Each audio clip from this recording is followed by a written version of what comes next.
Hello, listeners. This is Dawn Prushkovsky. I'm so glad you're enjoying our love story. Because we're often asked about Wiesiek's side of the story, we decided to have Tom sit down with V and ask him several questions that were sent in by our listeners. In these 2 bonus episodes, you'll find out more about Wiesiek, and you'll also find out how he found love unexpected on that 2-week tour. Enjoy.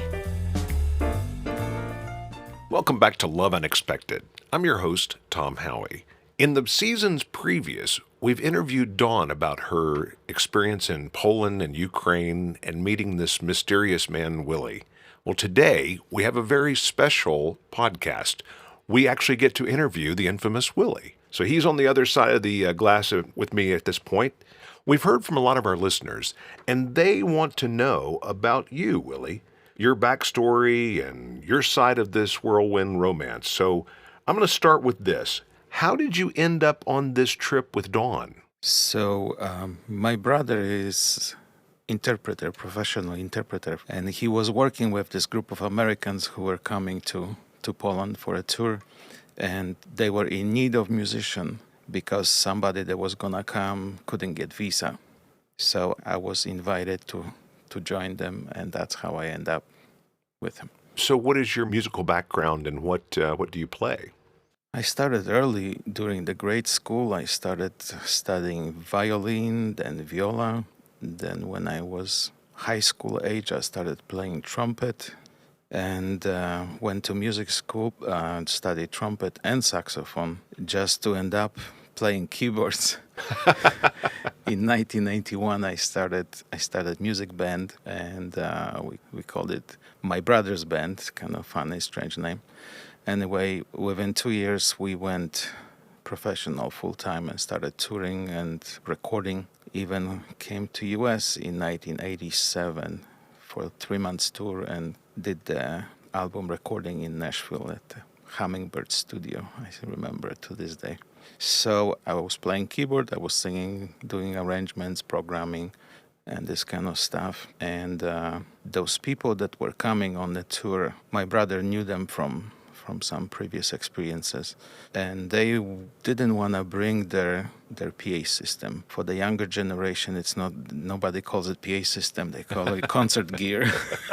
Speakers, microphones, amplifiers, because this stuff is heavy, very expensive to ship from overseas. So they wanted to borrow this whole system in Poland. And since I was in music world, my brother turned to me, he said, could you arrange for one? So friend of mine just got whole system, brand new, and I thought, well, I will ask him. So I went to talk to him.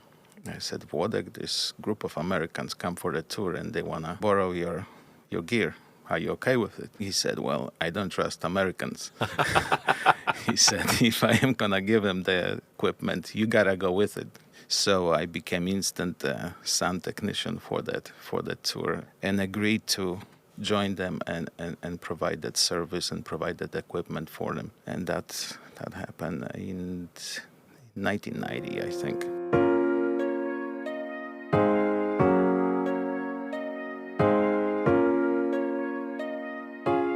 So this is 2 tours before you met Dawn. Is that correct, or is this the year before? It's a year before first tour. Okay. First tour happened in 91. And then there's another experience of your life going on at the same time, because we've learned when Dawn first gets there, everyone's rubbing your head. So explain what happened then. Yes, so in early 1991, in February, my daughter, who was 6-year-old at that time, had she was sick. She has some upper respiratory problems, and we went to our family doctor, and they wanted to test what was the problem, if it was strep or anything else. And so I had to go back to see the doctor to see the results of those tests. And night before I went back to the doctor, I went to the grocery store shopping, and after I lifted heavy bags to take it to my car, I felt sharp pain in my back. And after that, I felt pain in my chest and shortness of breath. So when I came home, that didn't go away. So next day when I went to see doctor, the doctor says, you don't look very good. So I said, I don't feel very good, and told him how I felt. And his office was at the big hospital. So he sent me to different floor, and he said, we're going to do EKG. So the technician did the EKG, and after she did that, she sat me in a chair, and she says, I need to talk to the doctor. So she called the doctor and talked to him and handed me the telephone. She says, he wants to talk to you. I said, okay. The doctor says, sit there, don't move. I'm coming with the wheelchair. I said, what? I can walk. I have pain in my chest, not in my legs. He said, well, if you want to come back to my office, it was upstairs, move very slowly, and I will see you upstairs. And after I got to his office, he says, there is something that we need to test and do ultrasound.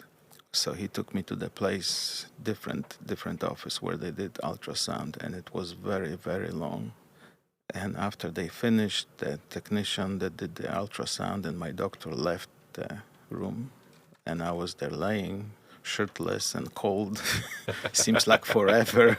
But when they came back, my doctor said, you need to sit in this chair. Here's the phone. You need to call home and make some arrangements because you're not going home today. I need to say that I was primary caregiver for my daughter during those days. Her mother wasn't at home. She was also a musician, singer. She was touring, and we weren't living together. So our daughter was under my care and was living with me. So I needed to find somebody who would take care of her. And he says, you're gonna stay in the hospital because we found something in your heart. There is a blood clot, and it is really little dangerous. So you need to spend the night in hospital. So I did the arrangements. I called, and they put me in the intensive care at the cardiac department under care of doctors and nurses. They had this raised room surrounded by glass so they can see everybody and monitor everybody. Later on that night, they took me to the basement of the hospital for MRI, and they scanned millimeter by millimeter my whole body. And again, they left me for a long time unattended and not knowing what's going on, and then brought me back to the room. I still didn't know what was happening. The next day, they said that they're gonna do surgery to remove that blood clot. That was probably about 24 hours after I was admitted to that hospital. So this would have been an open heart surgery at this point? Yes, so apparently there was big blood clot that was in my large vein that was pushing into my heart. And if it moved into my heart, it would stop my heart immediately. Wow.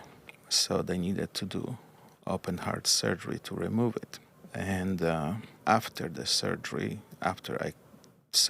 about 27 hours after I was admitted to hospital, they did the surgery, and it took several hours. When I regained my consciousness and was in recovery, one of the young physicians who was working there kind of gave me a little idea what was happening, and he said that they sent that blood clot for testing, but MRI found out that there was cancer in my body.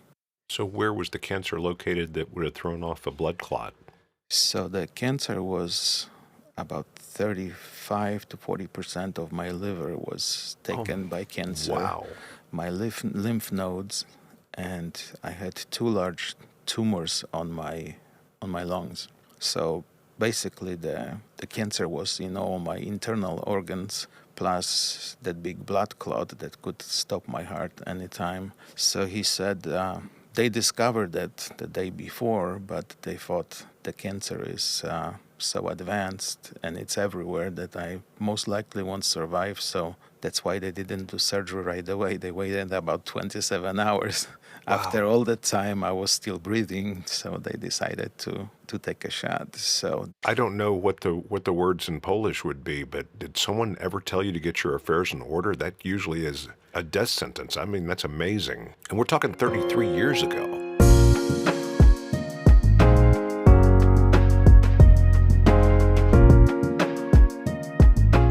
yes, so a good friend of mine was allowed to come and visit me, and we had kind of last words. In case things happen, I said that you need to take care of my daughter, and we said some personal things, sort of goodbyes in case.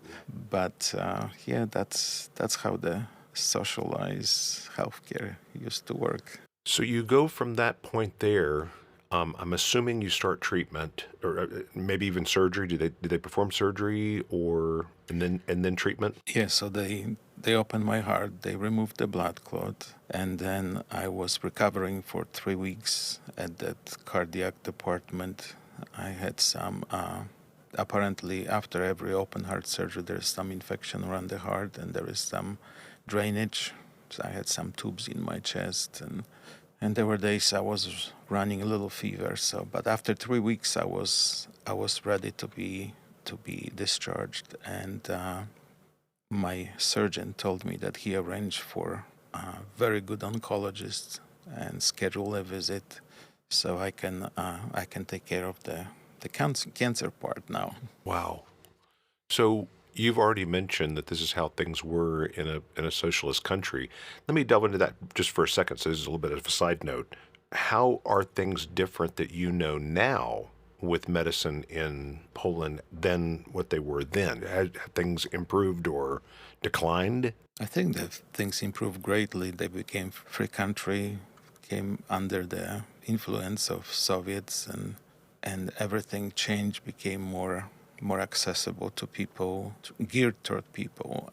During the communism, whoever had connection could acquire the service. Whoever didn't have connections or money to bribe had to put up with whatever they were going through. So that's, I think, the major difference. So you go through your cancer treatment, and I'm assuming it's a lot of chemo. I have been through it myself, so I know a little bit about it. Yours was much more extensive. How long did that take, and how many rounds did you go through? So since the cancer was all over my body, they couldn't do radiation because they would have to radiate my whole body. Right, yes. So they put me on an intensive chemo, and that was 5 days a week, about a gallon of the fluid put into my vein. And after that, I had 2 weeks break for the white cells to rebuild in my body, because if they didn't rebuild, the next chemo treatment would kill me. So they tested me actually before every treatment if my white cells are high enough. So that lasted for about 6 months. Oh my gosh. And strange thing about the chemo is that you feel sicker and sicker after every treatment, because the concentration of that poison, you smell it, you taste it. It's just my hands were swollen, turned gray, my skin was kind of grayish. My hair fell out after the first 3 weeks. But at the same time, your body starts to heal, although you feel sicker and sicker. It's kind of paradox. And the other thing is that in that socialized medicine, they didn't offer any supporting drugs, so for nausea or vomiting. So it was treatment, vomiting, running to the kitchen to put something on my stomach, because if you have to vomit and you don't have anything on your stomach, it's just, you almost pass out. Yeah, I mean, and this podcast is obviously not about me at all, but I know exactly what you went through. Only a microcosm. I had a small cell in one localized part of my body. I went through 3 months of chemo, and you're exactly right. The smell, the taste, everything's exactly the same. And after a while, you're like, why does the whole world smell this bad? I mean, but wow.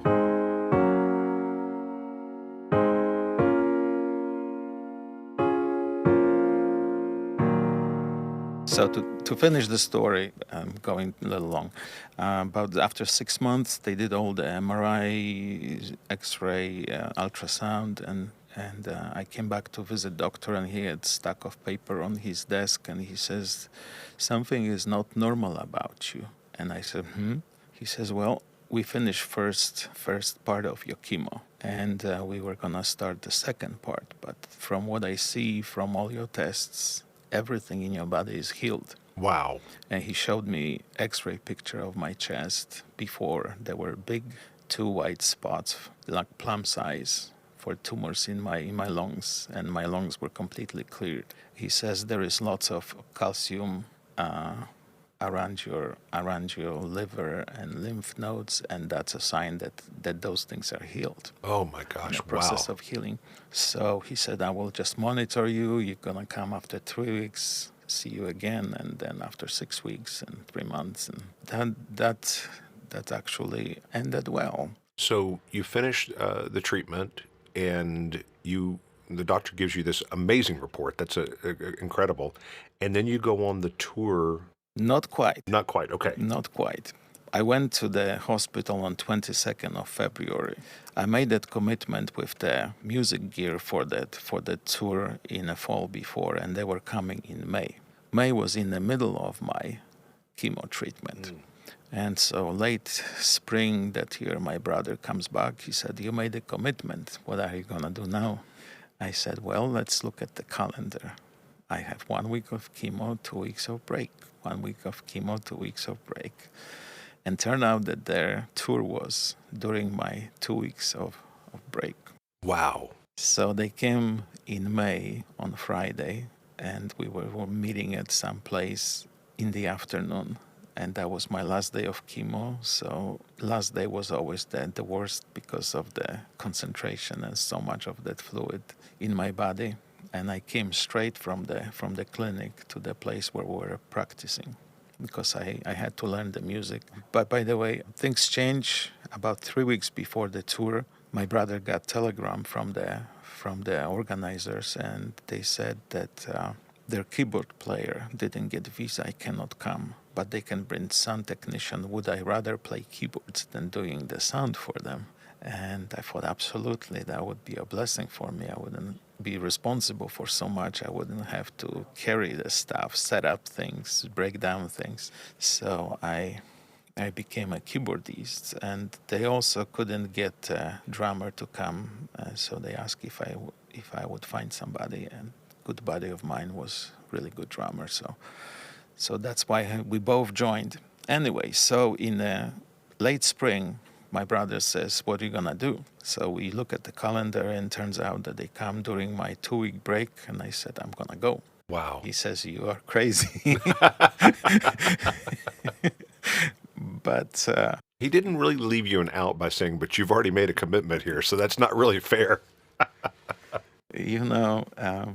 I was looking for something other than being sick and depressed, and puking in the house. Just if I have to do it in some different environment and do something that I love to do, play music, I thought that would be wonderful for me. So I went to that practice, and after the practice we had dinner. So when we went to the place we had dinner, I quickly located the closest bathroom, because I knew after I get some food, I would need to find out to deposit it. And amazingly, after that dinner, I felt good. And I think next morning we got on the bus and went to Ukraine. It wasn't like a short flight. We went on the bus from Warsaw to Kiev, and it was long ride. Once we crossed the Ukraine's border, it was really bumpy ride. And I made it okay. And once in Ukraine, the food was a little different than in Poland, and we used to a little greasier. Even a friend of mine, drummer, who was young and very healthy man, he says, how can you eat that stuff? Don't get sick. And I just did. And I felt like it were those 2 weeks, it were just like taken out of the reality, out of the calendar, that I was in different world under some, different rules, not susceptible to chemo and effects of the medicine I was given. It's just it was a miracle, and I loved every minute of it. So that's how I hook up with those people. That's actually really amazing, and the fact that, again, from my own experience, whatever tastes good to you at all, you eat. So if greasy Ukrainian food, I'm sure it was the best thing in the world if it tasted good, right? Yeah, yeah. So I had very good time, and after the tour was over, I went back. So tour was over on Saturday, I think, or Sunday, and after those 2 weeks, I went back to my chemo treatment, and things were the same as before. I got very sick on the first day, but thank God it ended well. So I had this connection with those people, and they were very committed Christians, and they prayed for me. They prayed for my healing, and they gave me lots of support and love, and I made good relationships with them. So they decided to come on the same tour the next year to Poland and Ukraine, and then they invited me and my friend drummer Klekot.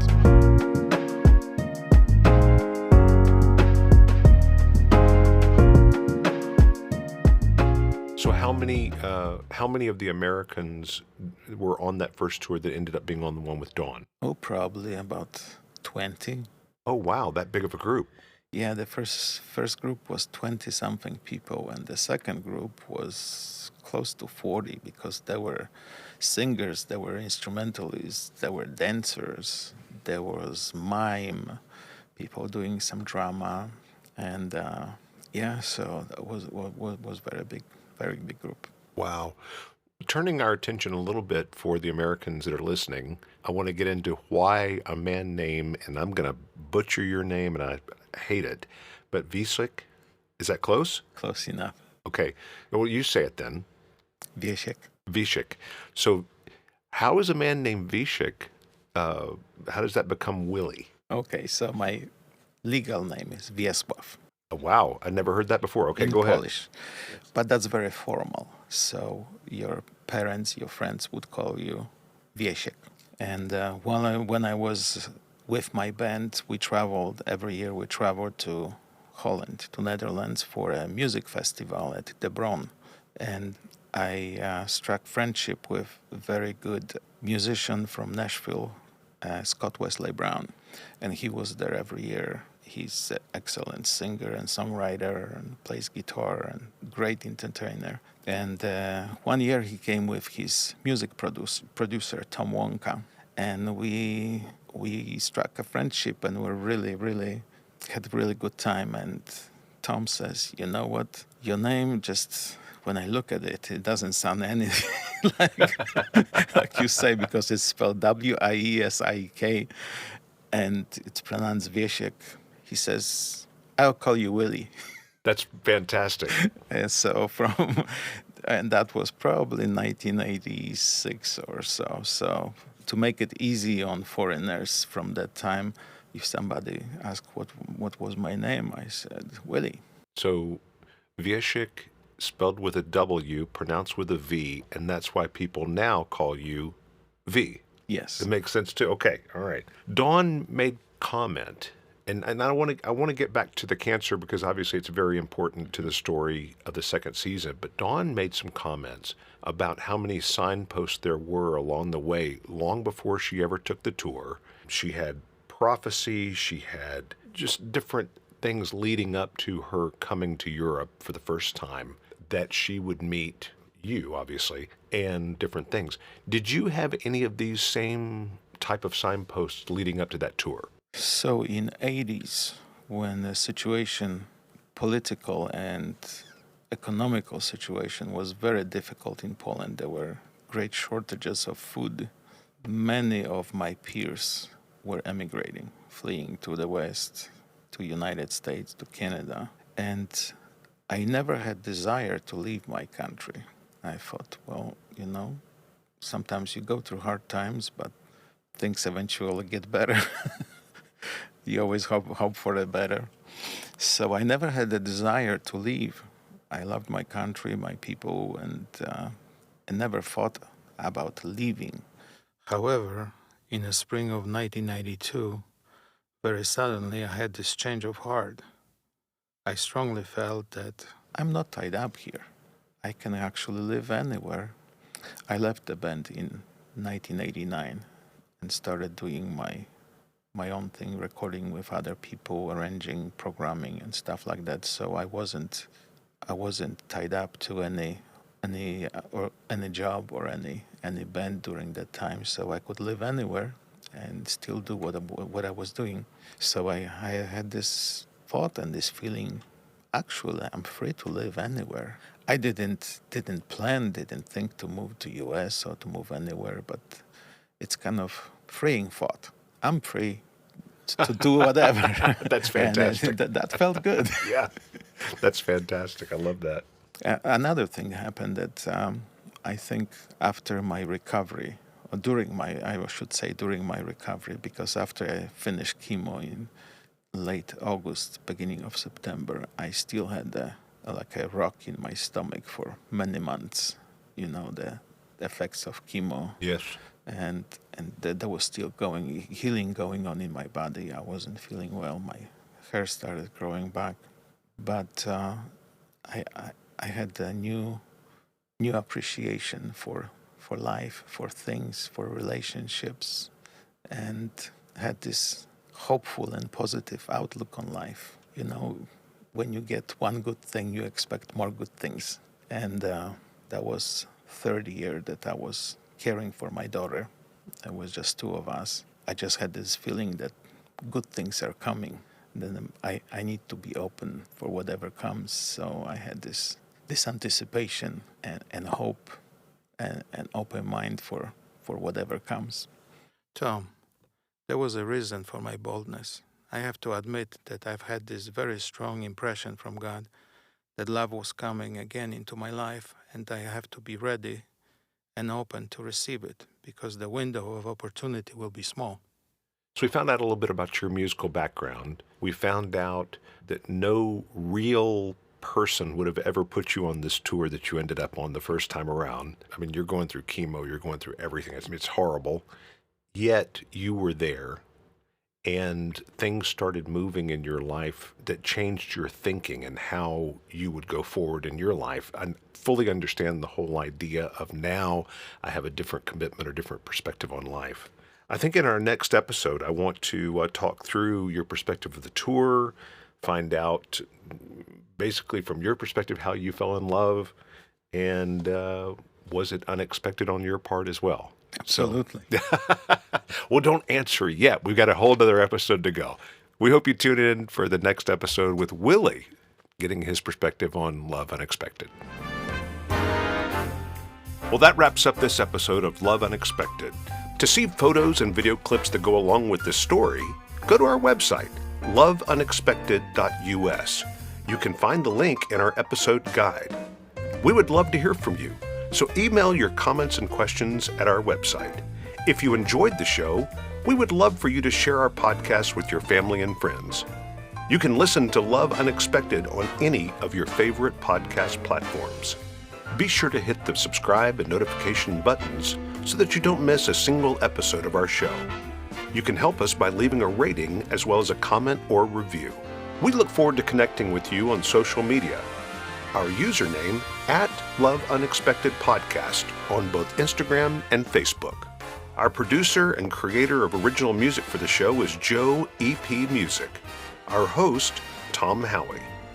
Our writer is Dawn Pruszkowski. Our media manager is Jane Pruszkowski.